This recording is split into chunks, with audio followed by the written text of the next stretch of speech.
Good afternoon, everyone. I am one of the participants for the supervisory training, and I'm very thankful to our speaker, si Sir Patrick Ballicer. No?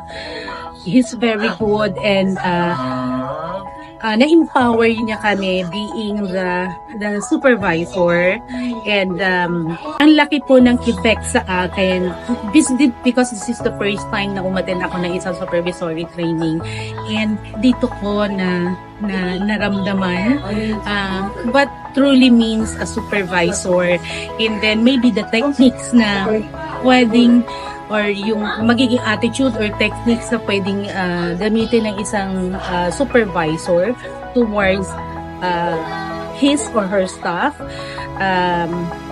Napakalaki po ng naging effect sa akin ng presentation po ni Sir Pat. And for those who wants to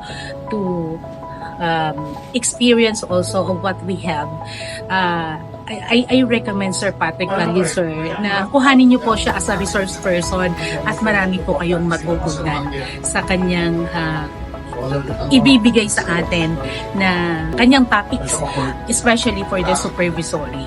So, thank you.